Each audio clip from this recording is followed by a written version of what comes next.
Okay. Uh, First off, who's dove some historic shipwrecks? What's the most historic one you think you dove? You don't count back there. The one in Cozumel? Yeah, that doesn't count. Didn't know. What's yours? Anyway. Yeah. Craig? Oh, Thistle, which one was good, David? Thistlegorm, Thistlegorm, Red Sea. Yeah. David, you dove that one? Yeah, with you, Oh, with that's your right. with your Yeah. with your group. I was drunk. What about you? Who else had their hand up back there? What's your favorite dive there, Chef? Oh, I know it had to be in truck, but which one? You know, they all have such unique names. I can't keep track of which. They were all something Maru, weren't they? Yeah. Right. Well, there's something deeply powerful about military wrecks, especially to me. These aren't just dive sites; they're pieces of history. Resting in silence beneath the waves. Every rivet, every marking, every fragment tells a story of service, sacrifice, and courage. When you dive these, do me a favor, think about the people that were on them, and some of these wrecks that we get to dive, all the people that died on them. Moreover, when divers descend on military wrecks, they're not just exploring; they're honoring the history of them. Who's going to U-352 with me here soon? Yeah, a bunch of guys in here. Dave, you did that one with us too, didn't you? I have not. No, I that's still on my list. Okay. This is what military wreck diving course is going to be truly about. It's not about a set of skills or techniques. It's a journey of connection and respect. It's learning to see beyond the steel and understand that people who served aboard these ships, the missions they carried out, and the legacy that they left behind. So don't look just at the metal of the ship. Look at what was on it, what it did, and the historical significance of it, and how some of these ships are why you guys are free. Now, this is my a highlight of the whole course. I've been so excited. David Graham, he's up there. And some younger pictures on your screen too. I've had the pleasure of diving with David. Oh shoot, how long have I known you now? Oh, geez. I got introduced to you because some of your divers were on a Belize trip that I was on, and Yeah, then we did a dive with Kyalami, I think, here yeah, in Florida. That's when we met.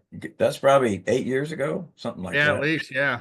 But I've had the privilege of diving with David and just see him dive. One's amazing. He's an exceptional diver. So I just want to take a moment to get started to introduce him. Someone I've had the privilege of diving with personally on the USS Oriskany, which is one of the things he's going to talk about, and he's actually landed on. And we've done several other wrecks too. David just isn't a great diver; he's a person who brings the history of these ships to life in a way that gives you chills. When he tells you stories, it's you can feel the passion in it. It's truly amazing. He graduated from the United States Naval Academy back in the 1970 and went on to serve our country as a Navy pilot. Over his career, he flew A-7E light attack jets and completed more than 700 catapult launches and arrested landings from U.S. Navy aircraft carriers. The USS Coral Sea, the USS Saratoga, USS Independence, and the USS America. So he's been on a lot of these wrecks that we talk about, and he knows personally the historical value of them. He served both in combat and peacetime operations. I got to move my thing here because I can't see the screen. Uh, Including the evacuation of Saigon and the rescue of the USS. I used to have Maguez there, David. Maya Gez. It wasn't Maguez. USS, it was a merchant Oh, ship. the SS, yes. Uh, Two of the most significant missions in that area. I was a strike leader for a command duty officer underway, and even a battle stations officer of the deck. That's the kind of leadership that defines what service really means. But his love for the ocean runs deep. David earned his first scuba certification in 1967 at a Naval Academy back when the Rear Admiral Draper Kaufman, the man who organized the very first naval combat demolition units that evolved into today's Navy SEALs. And David, if you would, when you get started, talk about how your training is so much different than it is today, especially with the recreational. Uh, Sure. because Yeah. what he went through is a lot different than what you guys went through. Um, Let's see. That's the kind of history that David came up through. I became a scuba instructor in 1969. He taught both under YMCA and PADI all the way through the mid 1980s and continued to dive wrecks across the country and around the world ever since. What stands out most about David isn't just his background or his resume, it's the way he carries himself. He's humble, passionate, and when he talks about these wrecks, you can tell it's personal. For him, these ships aren't just steel on the ocean floor. They're stories of courage, sacrifice, and the people who served on them. It's truly an honor to have him here teaching this class with you guys today. I'm proud to call him a friend, a dive buddy, and someone who embodies everything this program stands for: service, history, and respect for what lies beneath the surface. So, uh, David created actually a PowerPoint for you guys, and I'm going to let you take it from here, David. You just tell me when you want me to click. Okay, so I didn't quite know how to put this together, and part of the problem, especially at my advanced age, is when you try to think back 60 years and put all this stuff down, it gets a little hazy. But I've been a photographer most of my life, and I try to use my photos whenever I can. This picture is not actually Oriskany. This picture was taken from a beach in Australia, and there's no better place for a sailor to take a picture of a ship than on a beach in Australia. You know, get off the ship, get on the beach. The natives were friendly, and that happens to be USS Coral Sea, just off the beach in a visit to Western Australia. But I've used my photos whenever I can. When I'm not using my photos, I'll try to tell you. And let's go to the next slide, Chris. So this is a photo of my dive buddy on the USS Spiegel Grove, changing the flag, holding out the flag. They had just changed it. So they change the flag every year. This is a brand new flag. It's a perfect description of what happens to colors underwater, because there's no red and you can barely see the blue. But I just put it up there to frame this. And let's go with the next click, Chris. I wanted to build a timeline. And one of the things that's interesting to me that I think is worth talking about is my education in ships and aircraft carriers and all that stuff is more connected to World War II. So that's how old it is. This guy on the left, that is not my photograph. And he does look like Woody Harrelson, who played him in the movie. But that's Fleet Admiral Chester Nimitz. Besides having an aircraft carrier named after him, this guy was sent to Pearl Harbor after the Japanese attack, personally sent there by the president and told basically, you know, you got to clean up that mess and win the war. The reason I bring him up is because he basically was still alive and still on active duty when I started my naval career. The great thing about being a five-star officer, and there were only a handful of them, is they stay on the active list for life. They've never retired. Admiral Nimitz died in 1966. Next slide, Chris. Next click.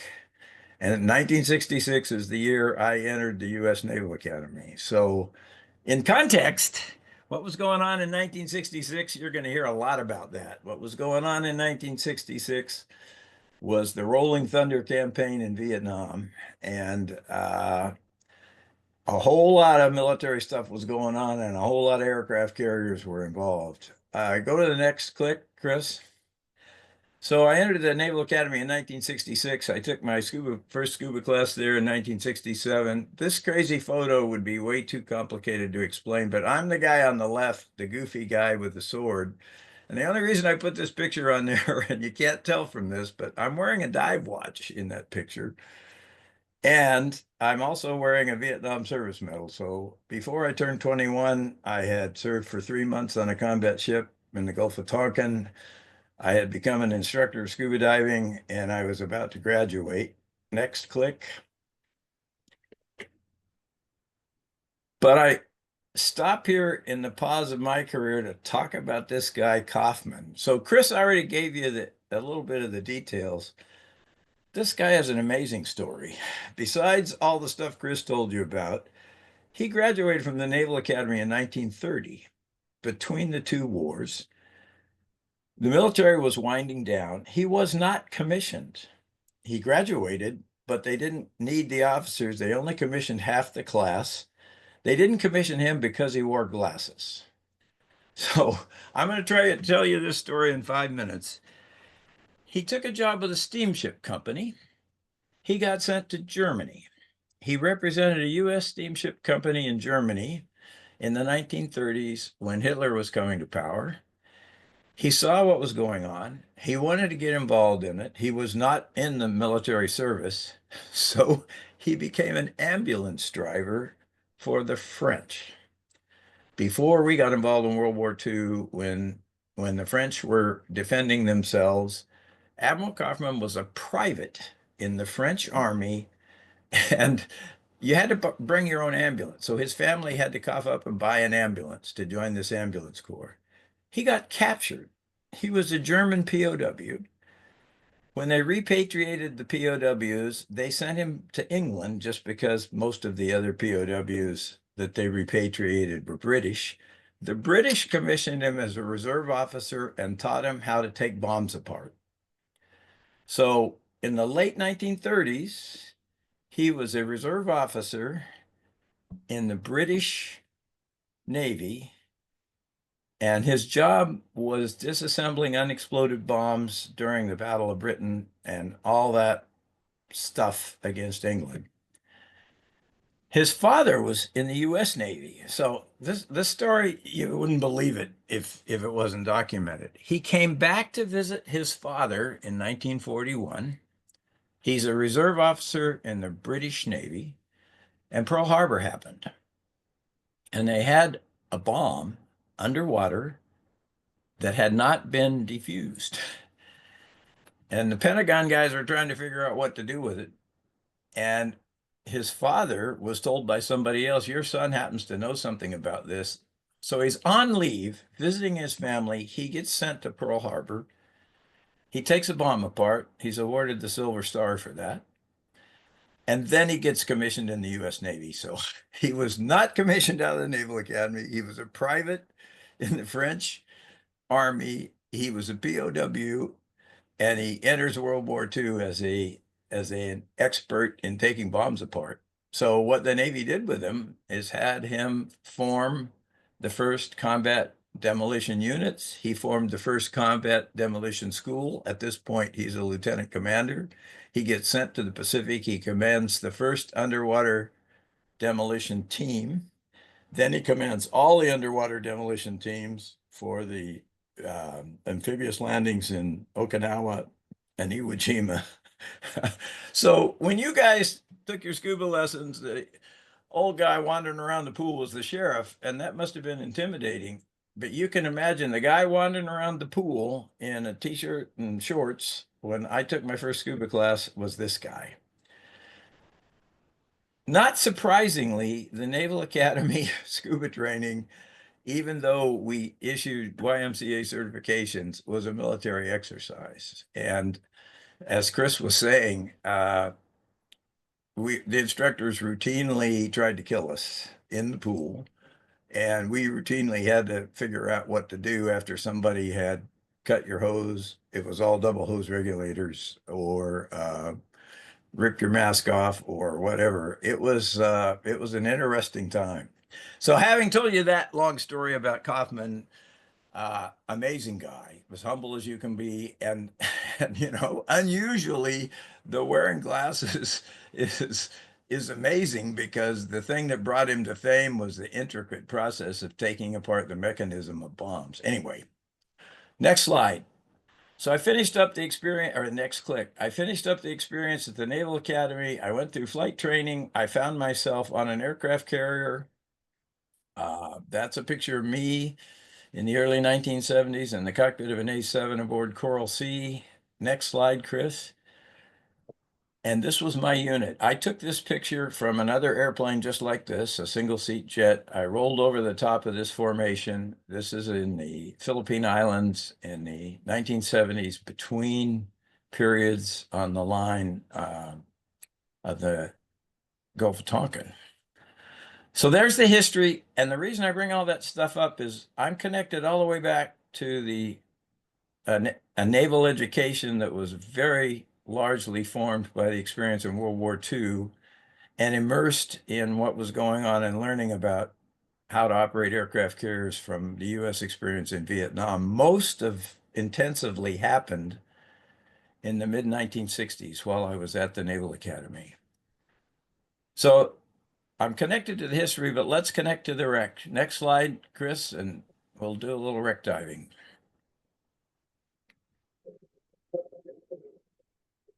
So this is entering the bridge on USS Oriskany in 2011, 5 years after the ship was sunk. I was not very good with the camera. As you can see, that's a great picture of nothing. But we're entering the navigation bridge at about 120 feet. Those are the windows out the bridge on Oriskany. That's the first time I dove it. Next slide, Chris. And this is what a dive on Oriskany looks like as a no decompression limit recreational dive. Total dive time, 18 minutes. Total time down at 130 feet, which isn't even the flight deck, is about 1 minute. I had a Sunto computer in those days that warned you about everything. Every one of those warnings is either a depth warning or an ascent warning. So the wreck can be dived with recreational limits, but the dive will be pretty short. So you saw the video entering the nav bridge. Let's go to the next slide. This is one of those cards. I don't know if Chris has these in his shop or not, but this company makes these cards to help explain wrecks. And the box that I've circled there is the navigation bridge. That's where that video was taken.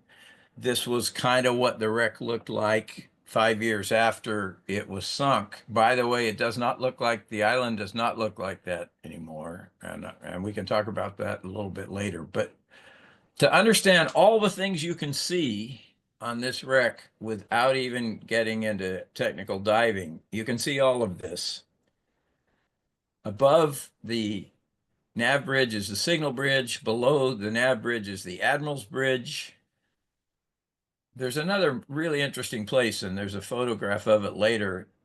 Even higher than the bridge is basically the control tower of the aircraft carrier. It's called primary flight. And this is where a couple of very senior naval officers basically run the flight deck and everything that's going on the flight deck and the visual operations around the ship. I'm going to talk about this a lot, about the problem of controlling a flight deck, but down at the flight deck level, at about 145 feet, there's an entrance to flight deck control. The people who are doing the control of the flight deck and the hangar deck don't even have windows because it's too big. You can't keep track of it from just looking out the window. So in those days, and until modern computers, what happened was inside flight deck control, there was a scale model of the flight deck and the hangar deck and every airplane and piece of equipment. And there was a bunch of sailors connected to sound-powered phones who moved all that stuff around. So they basically kept a moving 3D model of the ship that was all analog and all controlled by just little models that they built. And in doing that, we'll go to the next slide, and then I'll come back to why flight deck control is so important. So this slide is pretty dense. But the point I wanted to make as we explore what we can see that's interesting on this ship is there are two and maybe three different military organizations on the ship. The first one is obvious, the captain of the ship. He owns the ship, he commands the ship, and he commands on Oriskany somewhere between 800 and 1,200 crew. That's the ship without the air wing. The captain is almost always on the bridge, and you could watch these guys age because by doctrine and experience, the captain's on the bridge when flight ops are underway or the ship is doing underway replenishment, meaning it's alongside another ship and transferring fuel or weapons, or the ship's in restricted waters. And for an aircraft carrier, anything less than 100 fathoms is considered restricted waters. 100 fathoms is 600 feet. So basically, anytime it's close to any coastline. The captain actually has a little cabin directly behind the bridge, and we're going to look at that in a minute because that's really a cool thing to see. It's a tiny little cabin, and it's there so he can get a nap or even sleep there if there's a chance to get some sleep. The air boss and the mini boss are a big part of the ship's company. They head the air department. They have 500 people under them that are doing everything down on that flight deck and hangar deck, and they're up there in pry fly. So if you can imagine this ship underway in combat ops, the captain's on the bridge, the air boss and the mini boss are up in that pry fly tower. If the flag is aboard, the admiral probably is not on the bridge because that's not his job. It's the captain's job to take care of the ship. It's the admiral's job to control the task force. But here's the thing. The airplanes are not part of the ship's company. The squadrons are part of an air group. They're not permanently attached to that ship, although frequently air wings are attached for several years. The carrier air wing is commanded by a very senior commander, maybe a captain. You're going to hear more about that later. The air wing aboard Oriskany was CVW-11. In the 1960s, in the most important time of Oriskany in the war, they had about 70 airplanes and about 2,000 people. So there's more people in the air wing than there are in the ship's company. When the carrier goes in port, back in the United States, the air wing flies off. They have bases somewhere else. When I was on Coral Sea, the ship was based in San Francisco. My squadron was based at Naval Air Station Lemoore, which is 200 miles away from San Francisco. In the time of Oriskany's prime, they would have had two A4 Skyhawk light attack squadrons. Turns out that's a really important airplane in this story of Oriskany. They would have had F-8 supersonic fighters, F-8 photo reconnaissance, and a handful of other airplanes aboard. There is a flag provision for an admiral to be aboard, but you can imagine this is how it works. Oriskany was one of the smaller carriers, and the flag quarters on Oriskany weren't very nice because it wasn't a very big carrier. So during the time of the 1960s and the 1970s, as far as I can tell, there was never a flag that lived on the ship, that embarked on the ship. When I was on Coral Sea, we always had a flag, but Oriskany did not have an admiral. And believe me, that's an advantage. If you're the captain and the air wing commander, you don't really want the admiral and his staff on your ship. You'd rather get messages from them than have them walking in and saying, hey, why are you doing that? Okay, next picture. So this is a picture of Oriskany in the 70s. If you counted all those airplanes, it would not add up to 70. There's a bunch of more airplanes on the hangar deck. And here's one of the things that I really want to get across to you that's a really important lesson about aircraft carriers. You're always moving airplanes around. And when the whole air wing is aboard, before you have the first launch of the day, space is critical. So in this picture, there is only one catapult that can be operated. And that's all. And until you get some of those airplanes off your deck, you're not a functional aircraft carrier. So imagine this. Imagine those guys living in that room down in flight deck control, and somebody launches off the front in one of the first couple of airplanes on the one catapult that works, and he has a problem. His airplane needs to return to the ship because he's got an emergency. You have to pull all these airplanes forward as fast as you can to clear the landing area. And when the landing area is open, the catapults are covered. So one of the biggest lessons that came out of World War II and that is hammered into everybody, at least in my time, was how critical it is to manage your flight deck. The Japanese lost the Battle of Midway primarily because the admiral decided to bring all the airplanes aboard and change them from being torpedo bombers to regular bombers. So they had their decks locked and they had bombs and torpedoes on the flight deck when one measly little squadron of attack bombers, managed in sheer luck to see them through the clouds. And they were defenseless.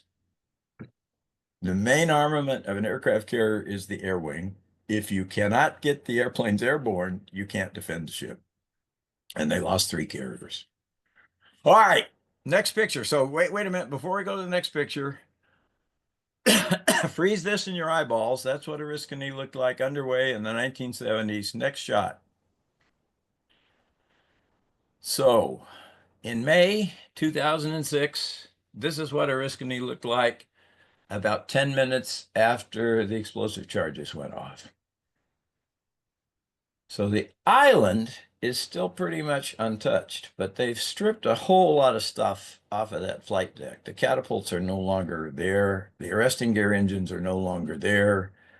The deck edge elevators, you can see there's a notch on the opposite the island on the port side. There was an elevator there. There was another elevator behind that little boat that's sitting there. The reason that boat is sitting there when they sunk Oriskany was that boat had all the electronics and the telemetry and the cameras on it, and that boat floated off when Oriskany sank. There were no people in that boat, but in 2006, that's how the salvage team managed to control it. So just before it sunk, that's what it looked like. For those of you who've seen it, even if you've seen it underwater, you cannot imagine the scale of this wreck. It's 900 feet long. It's 130 feet wide. So, Chris, what's the best visibility you've ever seen underwater at 150 feet? Oh, at The 150, very best. probably 50 foot. Yeah. So at 50-foot visibility, you can't even see across this flight deck. At 50 feet visibility, you can't see the front of the island from the back of the island. This ship is immense. It's much bigger than you can comprehend. And to dive it is a lifetime experience if you really want to completely examine Oriskany. So remember this perspective. We're looking at this wreck from the rear port quarter. Now go to the next slide. This is an eyeball burner. And the first thing you need to know is this is flipped. So in this diagram, the bow is on the right and the stern is on the left. And there is a, in the lower right corner of this diagram, there's a black mark that covers up something that says confidential. It is not actually still classified. The military has an automatic declassification schedule, and that declassification schedule is posted on documents now. So if any of you happen to see about this diagram, I'm not showing you a classified document, but it does have a classified marking on it. It's really, really hard to get all this figured out, but if you looked at the picture I showed you earlier of the island, it gave some depths. The flight deck is at about 145 feet. The top of the island is at about 80 feet. The recreational area of the dives is essentially the top part of the island. Even if you go down to the flight deck, you're below 130 feet. So if you're going to restrict yourself to recreational dive limits, you're going to explore that island. Chris, can you hit your magnifying glass and then go up there and get... So this still isn't very good, but the high resolution photograph of this that's buried in the slides can actually be zoomed in on. The reason I wanted to show you this was I've drawn an arrow to frame 107 on the hangar deck. The way these ships work is the decks are numbered and the numbers go up as you go down from the main deck. On an aircraft carrier, the main deck is the hangar deck. So that is deck number 1. And the deck one deck below the hangar deck is deck number 2. So the decks numbered as decks going down. Above the main deck, they're called levels. So the flight deck is the O3 level. The nav bridge is at the O6 and O7 level. The top of that superstructure is the awkwardly the O11 level. So you have 11 levels above and about 9 decks below. What's magic about frame 107? In 1965, I think, it's in my notes, Oriskany was on Yankee Station conducting daytime flight operations as they had been as part of Operation Rolling Thunder. They had launched airplanes, and they were actually in the period between one launch. So they had launched airplanes, recovered the previous launch, and they were in the period between launches. And the war was so intense at that point, they actually had to come alongside an oiler, and they were alongside another ship 100 feet away with hoses across transferring fuel. Down on the hangar bay, there's a bunch of airplanes down there, and there's a bunch of weapons down there. And at frame 107, there is something called a flare locker. This is an ammunition space on the ship, basically called a magazine. So it has fire stuff in it. And inside that flare magazine, there's a couple hundred parachute flares. These parachute flares looked like little bombs. We carried them on the airplanes. You dropped the parachute flare, and after it cleared the airplane, a parachute would come out, and then this magnesium flare would light up, and there's something like 2 or 3 million candle power with the light. So this is what we use to light up a target at night for visual bombing. If you need to bomb a target at night, you can't see it, obviously, so we would drop parachute flares. So there's a sailor, and the story is still, even after multiple investigations, a little bit unclear, but there's a sailor who sees a parachute flare on the hangar deck. Not in the magazine, it's on the hangar deck. And depending on who you believe, he either picked it up by the parachute or it went off automatically, but that flare ignited. Chris, Yes. what do you know? What do you know about burning magnesium? How do you It's put what? it's hot and you can't put water on it, I don't believe. Yeah, It what happens if you put water on magnesium? explodes. It explodes. Exactly.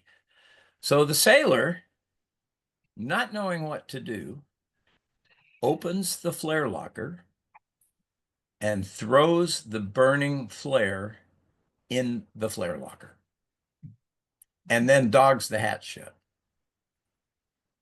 It's an ammunition magazine, and there's now a fire in it. What do the automatic systems do? They turn on the sprinklers. So now you have a source of ignition that lights off all the other flares, and you pour a bunch of water on it that makes it explode. Now we can come back to this slide because I want to talk to this slide again when we talk about diving the Oriskany, but come out of that magnification and go to the next slide. This is what happened. They had a massive fire. And if you remember where frame 107 is, it's in the middle of the ship. It's 428 feet from the bow and basically 460 feet from the stern. It's in the middle of the ship. It's also in the middle of the ship vertically. It's on the hangar deck. They lost 44 men in a period of about 20 minutes. They had to have an emergency breakaway from the tanker. And this is the famous Oriskany fire. It was a huge disaster. It was one of 3 carrier fires that happened during the Vietnam War. There was a fire on Forrestal, and there was a major fire. Carriers have little fires all the time, but this was a major fire. And if I was a technical diver who was experienced with helium or closed circuit rebreathers, that hangar bay is down around 170 feet, but that would be a place I would go visit as I would go visit the place in the hangar bay to see where that ammunition magazine is. But let's go on. Next slide.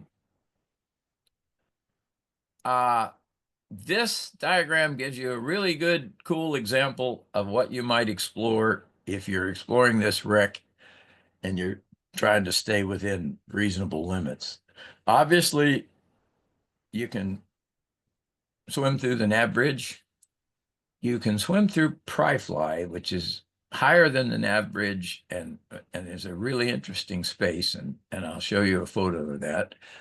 You could go down to the flight deck, and that arrow I've pointed to is flight deck control. I've been in flight deck control on Oriskany underwater, and unfortunately, those, it's just an empty space now. The 3D models obviously aren't there, but that space was critical to control of the ship. That's where there's a crew locker right behind it, so that's where the guys who worked on the flight deck went to take a break. That's a really, really, really interesting space.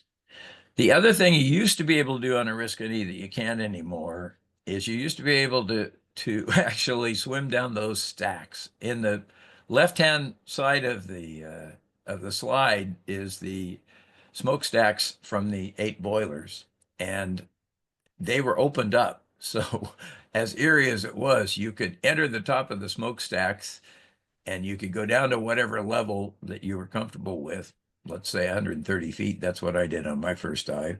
And then you could exit the smokestacks at 130 feet. Every one of these compartments, by the way, has a name and a number. And if you understand how the numbers work, you can actually figure out where the compartment is on the ship. You can figure out what deck it's on, you can figure out what frame it's on, and you can figure out whether it's on the port or the starboard side of the ship. And most of those deck markings are still painted. So if you get inside any one of the rooms on Oriskany and you look on the wall, you will probably still see the painting that has that number of that particular compartment, and that's there for damage control reasons. So people could call up damage control and say, I'm in this space, and the people who are trying to control the damage could figure out, okay, what are we going to do about that? Okay, so I've used up more time than I want to do. Next shot, just another underwater photograph before we go to some history. This is, those are kind of abstract drawings, but this is what that space called Pry Fly looks like. It's a control tower. There's 2 guys in there with radios and phones controlling all the sailors on the flight deck and all the airplanes that are within visual range. And then standing in this area on the left is a representative from every squadron on the ship who's holding the emergency checklist for the airplanes that his squadron flies. So if there's something going on and the air boss is not particularly familiar with that particular airplane and he needs to know what to do in an emergency, he will turn around to the squadron rep and basically ask the squadron rep to look at the emergency procedures and tell him what to do. There's constantly people moving up and down from here and controlling everything that's going on the flight deck. Okay, so let's go to the next. We're going to shift gears a little bit and talk about what aircraft carriers do, and specifically what Oriskany does. If you're interested in this book is available on Amazon. This was my textbook in 1970 in the last Navy history class I took, called The History of A Naval History. So here's what's interesting. Fleet Admiral Nimitz was a major editor on this book. And the guy whose name on the book, E.B. Potter, was the professor who taught the class. So when Potter was a professor at the Naval Academy when World War II broke out, they commissioned him. They put him on Nimitz' staff as a historian, and he spent World War II following Nimitz around and collecting artifacts. So when we had a lecture on the Battle of Midway, the professor not only wrote the book, he would walk in the room and hand us all Nimitz' original battle order. Not a copy, the actual handwritten battle order from Fleet Admiral Nimitz for the Battle of Midway has been in my hands. It was a little hard to bullshit this professor. So I tried to sum up what do aircraft carriers do? And the most high-level summary is they try to project power ashore. It's not about naval battles. It's about projecting power ashore. We're done with having fleets meet each other. It hasn't happened, didn't even happen in World War II. The fleets stayed apart and the airplanes met each other. So an example of projecting power ashore with the use of aircraft carriers is the Japanese attack on Pearl Harbor. What did they do? They flew all that, they moved the ships within 200 miles. They launched all those airplanes. Their objective was to bomb the crap out of Pearl Harbor. And the other most obvious example about what aircraft carriers do, is the rest of the history of the battle in the Pacific, the naval battle in the Pacific, is about keeping the other guys from projecting power ashore. So there's another interesting thing about this book. The aircraft in the middle is an A4. And the A4 was the light attack bomber of the most intense part of the Vietnamese War. This was the airplane that Stockdale was flying. This is the airplane that McCain was flying. This was the airplane that Weekman was flying. I'm going to tell you about them in a minute. Most of you probably haven't heard of the A4. It's a subsonic light attack airplane. Its job is daylight bombing, basically, visual bombing. And it was the workhorse from 1960 until the early 70s when the A7 that I flew replaced it. It's a tiny little airplane. It's not very big, and we'll come back to that in a minute. So I recommend this book. If any of you are interested to try to understand, this whole business of what happened in World War II with ships and aircraft carriers, I highly recommend this book. Next page. So in the mid 1960s, when the Vietnam War was at its most intense pace, there was a basically 3-year campaign called Rolling Thunder, and Oriskany and Air Wing 16 were in the middle of that from beginning to end. I highly recommend this book, which you can also pick on Amazon. But if we go to the next slide, I'm going to summarize for you what Oriskany did. From March 1965 to May 1968. So I'm at the Naval Academy at this time. Actually, in March 1965, I'm still in high school. The Navy lost 380 aircraft over North Vietnam. Oriskany and Air Wing 16 lost 61 over North Vietnam in this time, 20% of all the Navy's combat losses. And over and above the combat losses, you lose airplanes just operating the ship. You lose airplanes because of pilot error. You lose airplanes because of catapults and arresting gear and collisions. Overall, Oriskany lost over 100 airplanes. In one single deployment, Oriskany lost half of its airplanes and a third of its pilots. So everybody knows about the fire, and the fire was horrible. And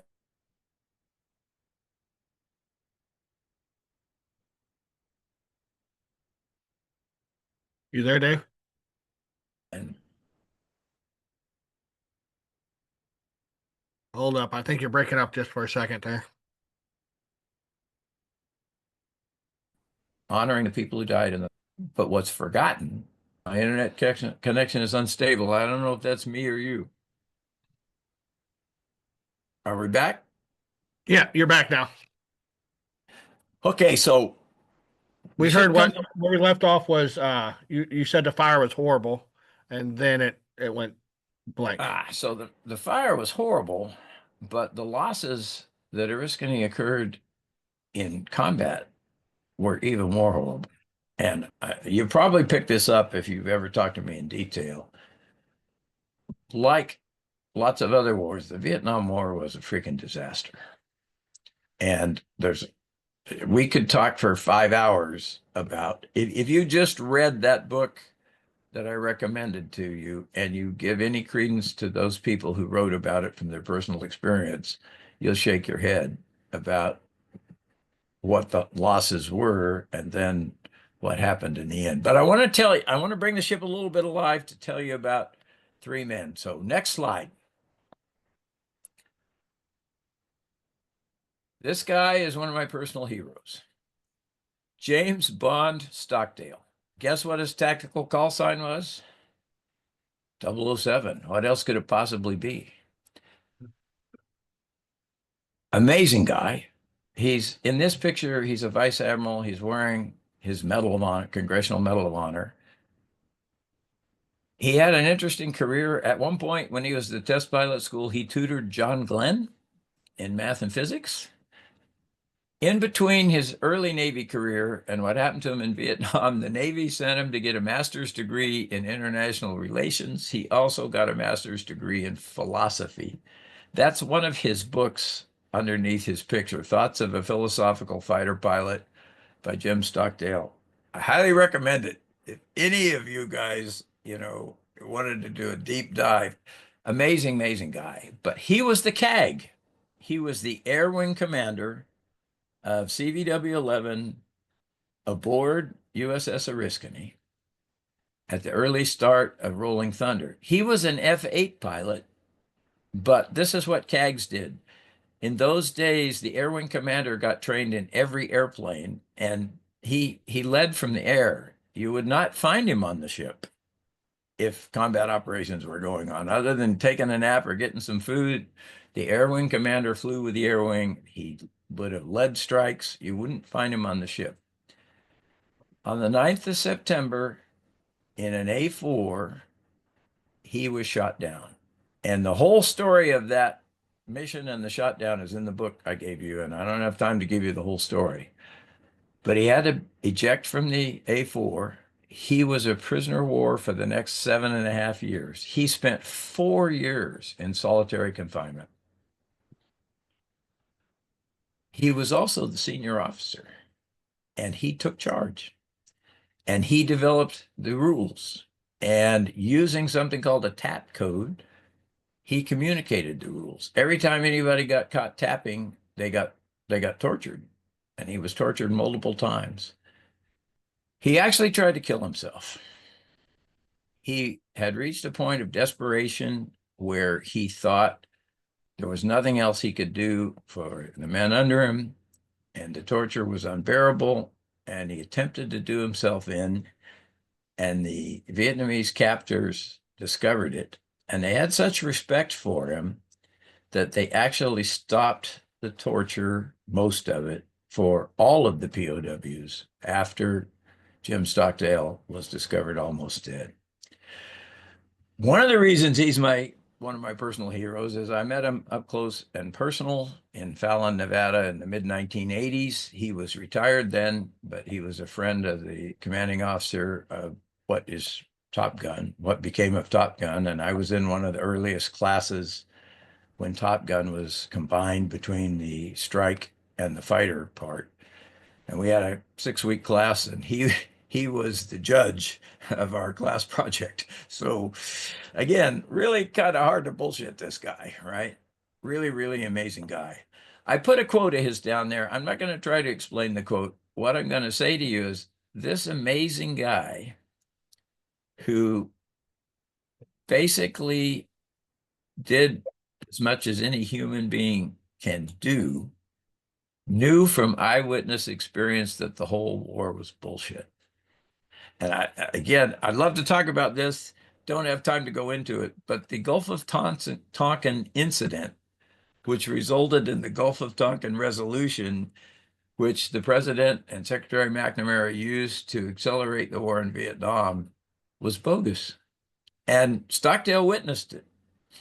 So if you want to read about all that, it's fascinating. But what it tells you is we get involved in these wars, and hundreds and thousands of people die. And, sort of like the weapons of mass destruction in Iraq, the basic premise of the war can be total bullshit. And this guy maintained his sanity as a prisoner under torture, knowing that the whole fucking thing was bullshit. Sorry, it staggers me when I think about it. If you meet him in person, he's the nicest guy you'd ever meet. Interestingly enough, again, I'm going back into my personal history. When Ross Perot was the third party candidate for president, Jim Stockdale was his vice president. And he was made fun of in a national debate for a vice president's debate because he was a philosopher and he expressed a bunch of philosophy and it didn't come over well on national TV. So anyway, one of my heroes. Next slide. Skipper McCain.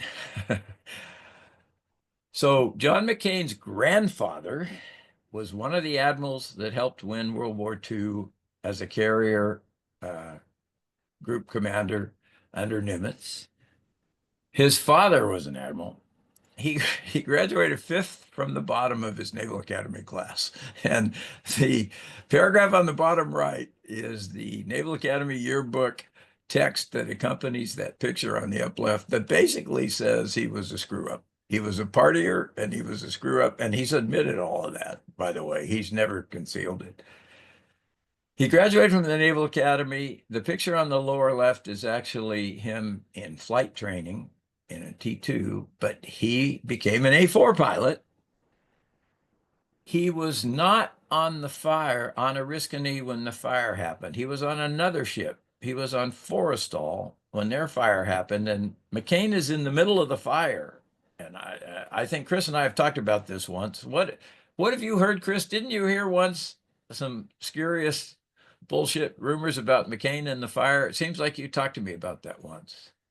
Yeah, I don't remember the whole conversation, but yeah, I know we talked about it when we were in Gulf Shores. So he was sitting in his airplane on the flight deck, getting ready to get moved because you never started.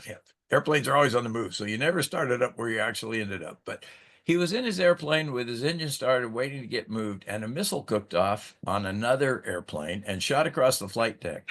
It either hit McCain's airplane or the airplane next to him. Again, the accounts differ, but there was this giant explosion, and he had to crawl out of a burning aircraft. And then, so he did not do anything wrong. Nothing about this was McCain's fault. And after the Forrestal fire, he had only had 4 combat missions, and he wanted to get back in the war, so he requested a transfer. And after his transfer was approved, he was transferred to Oriskany. So he started his Vietnam experience on Forrestal.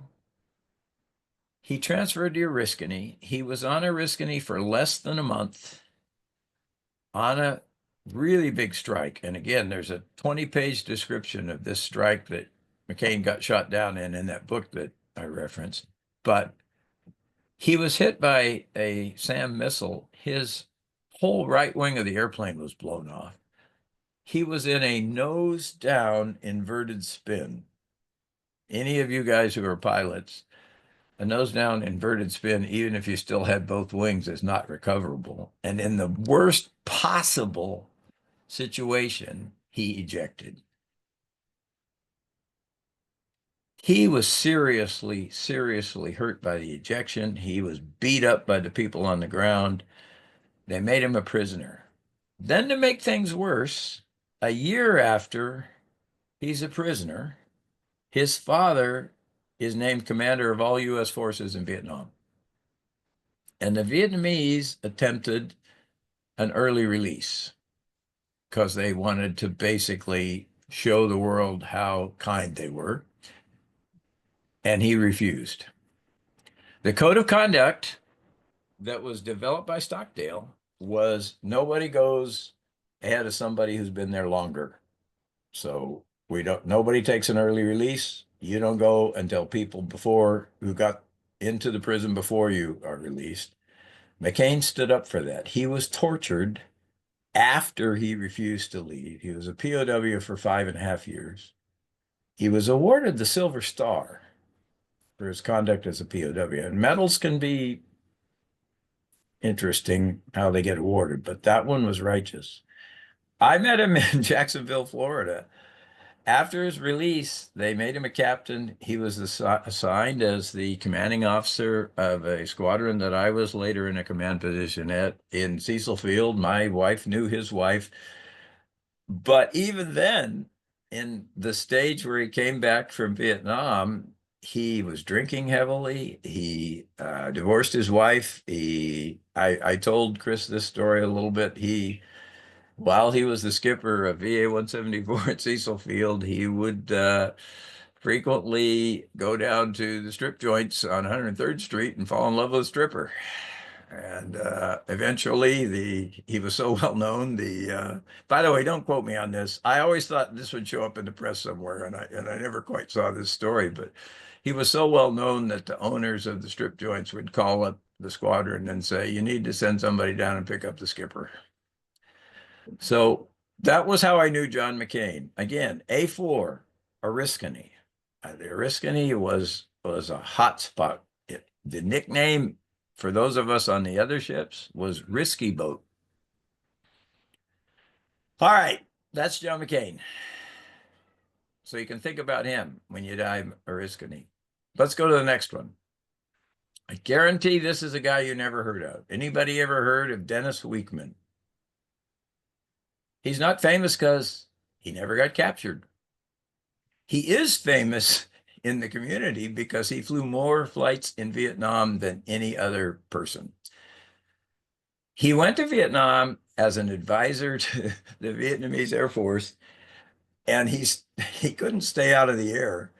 So he got Air America, which was the CIA's airline, to let him fly the C-123 propeller-driven transport airplanes that were doing night missions to drop saboteurs into North Vietnam. He was basically in Vietnam from 1964 to 1973. He came back to the Navy. He flew A4s. Denny was at least 6 feet 6 inches tall.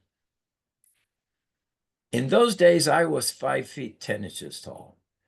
When I get in an A4, the ejection handle is behind your head. Remember that picture you saw of me in a cockpit of an airplane? That wasn't an A4, but the main ejection handle is behind your head. I have to reach basically to the top of the back of my head to put my hands on that ejection handle. I'm 5 feet 10. So we're going to come back to this in a minute. Nobody could believe he even squeezed himself into an A4. He made two combat tours on Oriskany during that Rolling Thunder campaign when half of the Air Wing's airplanes were lost and a third of the airplane's pilots were lost. Denny was hit at least twice. In one of his flights, the anti-aircraft artillery blew off the nose of his airplane. He had no communications. He had no navigation. He had to follow his wingman back to the ship.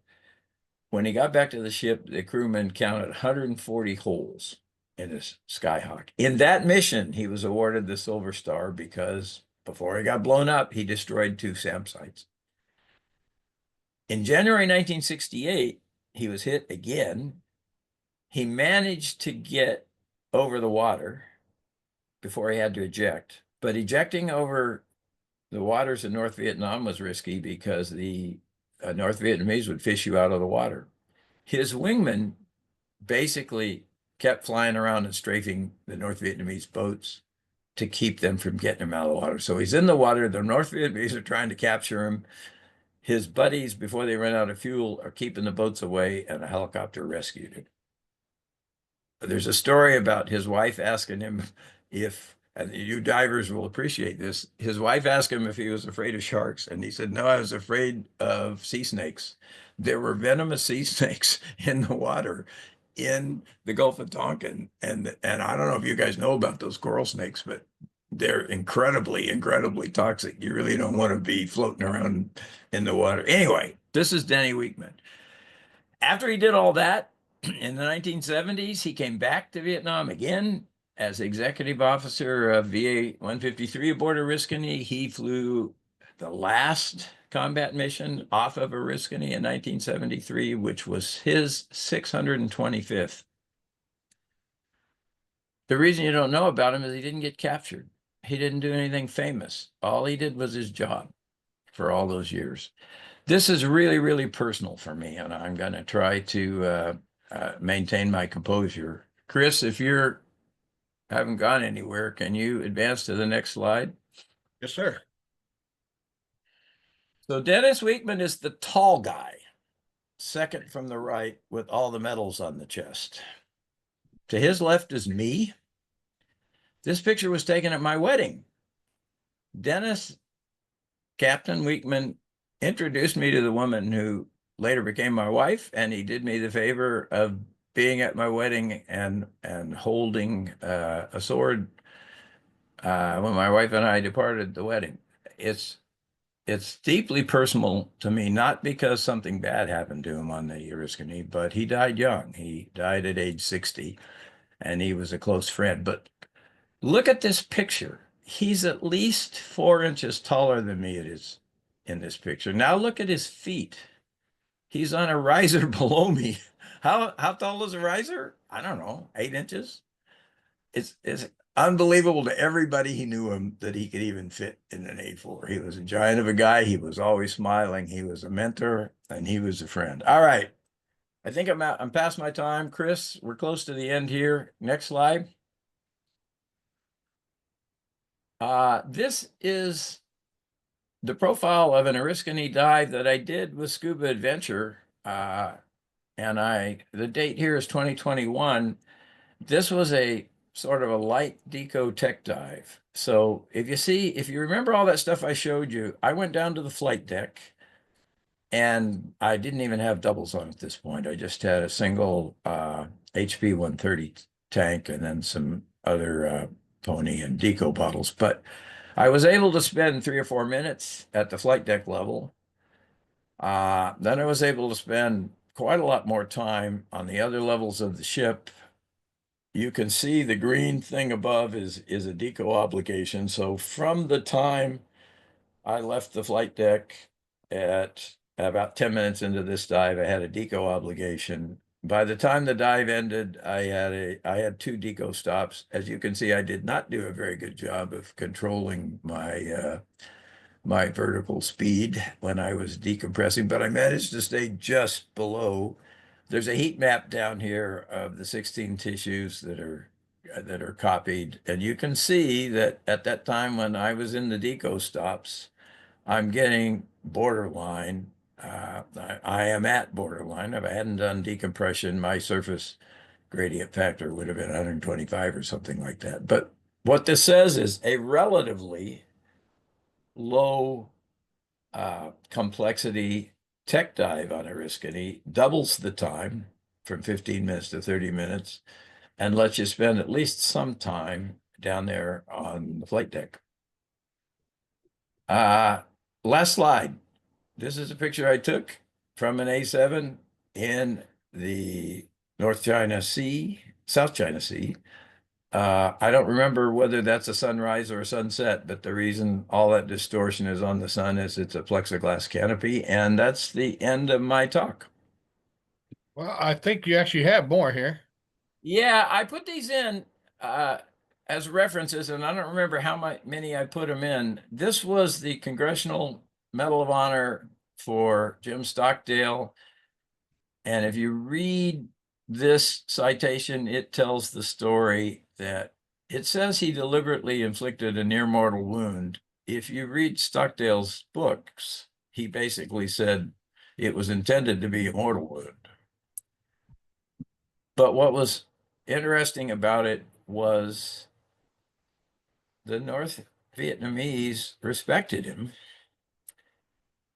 And because they didn't understand how desperate he was and how desperate he felt his other prisoners were, this act caused them to change their behavior about torture with the rest of the POWs. What more gift could a commander in those circumstances provide than to keep his crew from being tortured?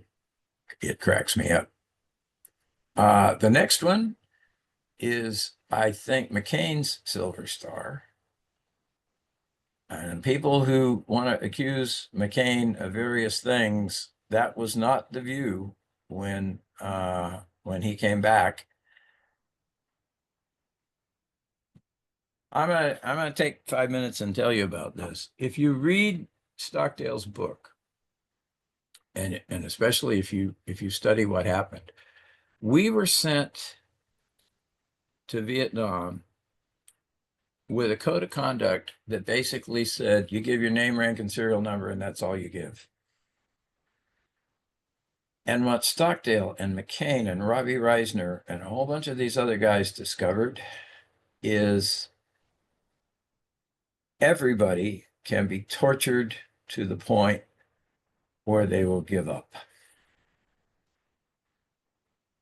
And if you send people into this experience with a belief that once they have given anything but their name, rank, and serial number, they have violated their own code of conduct, what typically happens is from that point on, you can get anything you want out of them. The shame of being forced to give it up basically turns them into really, really, really valuable sources because they'll say anything after that. So what they did was they basically changed it. Stockdale changed it from the inside and said, we all know that you can be tortured, and at some point in the torture, you're going to give them something. But what I was taught before I went to Vietnam was a completely different approach. And the approach, and this was all articulated by Stockdale, was resist to the point where you either think you're going to be permanently physically injured or you're about to give up, and then give them something and then retreat again. And it turns out when people went into, and from about 1970 on, everybody who was shot down after that had been given this revised code of conduct that was developed by Stockdale, they could survive it and not turn into a blithering, freaking guy full of shame because he had given up. It was a huge difference. And I went through SEER training and basically learned it from being waterboarded. The Navy's a wonderful place. You get trained to do the worst stuff. I got trained to do the worst stuff as a scuba diver. I have been waterboarded. I went to a training class before I went to Vietnam in which they waterboarded us. So you could see what it felt like to almost drown and what you might say to somebody who was continuing to pour water through that device when you were almost drowning. Anyway, what else did I have, Chris? Anything else? Was Yeah, that I it? got a couple pictures here. Yeah, that's Pry Fly. I was not allowed to have a beard when I was a pilot because the oxygen mask for Navy Oh, I think we're losing you again for a second. pilots has to seal underwater. So in case you fly on USS Independence, you can see all the radios, and I may have frozen. Are we back? Yep, you're back. Yeah. So that's my son. He's he's 48 now, so that tells you how old this picture is. Next slide. This was just interesting. I never went to a PADI instructor class. What happened was when PADI was building out their business in the 1970s, they basically offered a cross certification. I was on an aircraft carrier in combat in Vietnam. I got this letter from PADI that said, we know you're a YMCA instructor. If you'd like to be a PADI instructor, send us your picture. So that's a picture. Next slide. This is a picture of me in a flight suit that I sent to PADI, and they made me an instructor. I never taught a PADI class. I taught YMCA classes. Last picture. Next slide. This is not Coral Sea. This is USS Independence. I am in that A7 that just got launched off the bow of USS Independence. It's just a picture that I keep around. Last picture, you can't see Denny in this picture, but that was the Arch of Swords. Denny's holding the tallest sword for obvious reasons in 1976. Questions?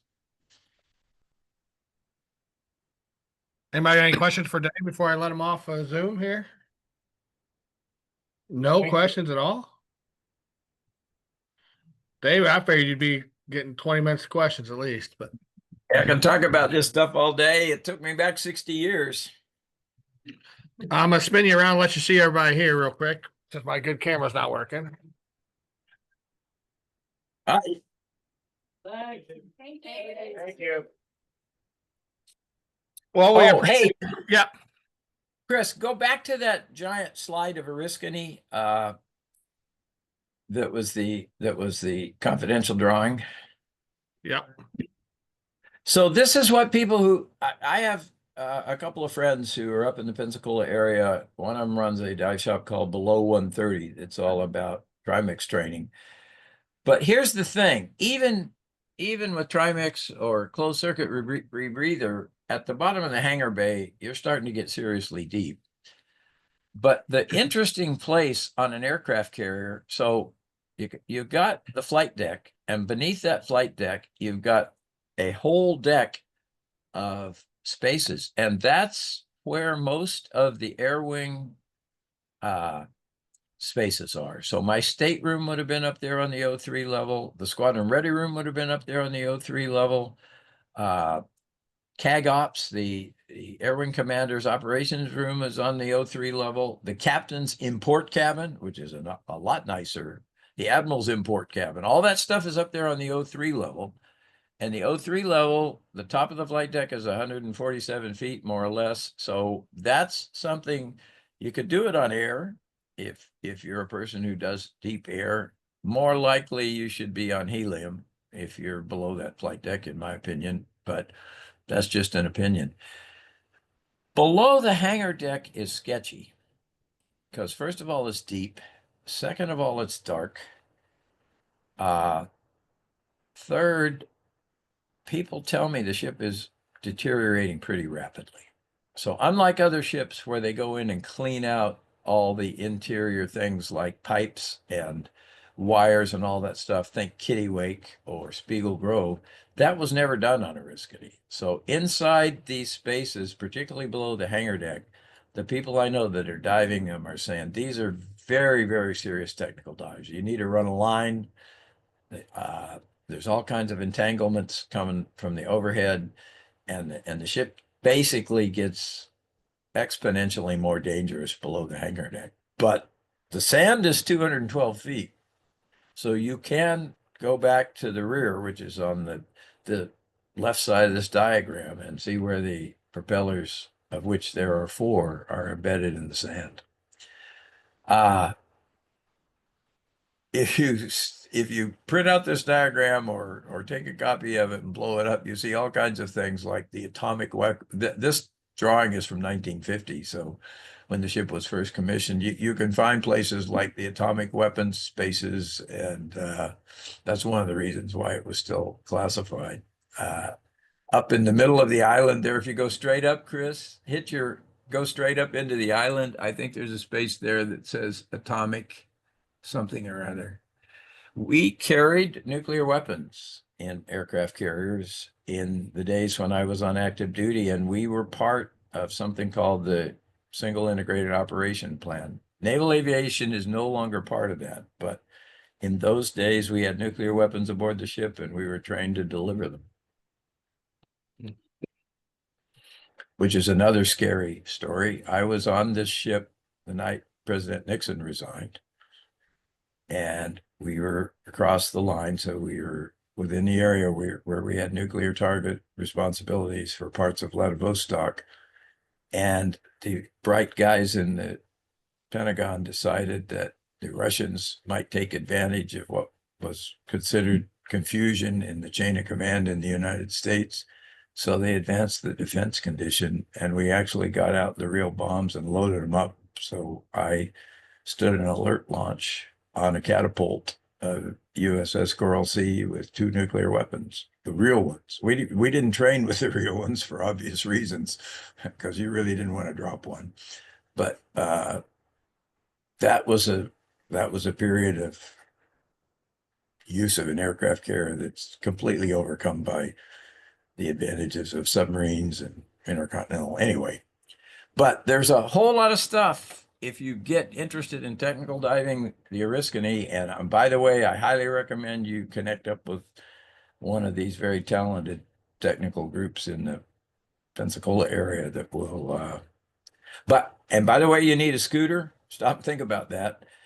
If you took the typical descent on this ship, which comes down over the island, and you wanted to see the front of the ship, you have to go 500 feet. If you wanted to see the rear of the ship, you have to go 900 feet from the front to the back. If there's a current, you can't do that with the gas you have on, certainly on closed circuit. You might be able to do it on a rebreather, but you're going to have a 5 hour decompression out obligation. So what the people who are diving at Riscony all the time do is they use scooters. The problem with the scooter is you have to plan for redundancy. So you can't just have one. You have to have multiple scooters and backup scooters, and you have to train with what happens if you lose one or two of the scooters. Because just to start from the island, go up to the bow, spend a little time at the bow, come back to the island is, that's 1,000 feet. And if the current is strong, which it frequently is on Oriskany, you'd be swimming against the current for half that time. Okay, I think I need to stop. Well, Dave, we appreciate you more than you know, buddy. And I'll let them take a break, and uh, I'll give you a shout later. Okay, all right. Thanks, Thank Chris. you, sir.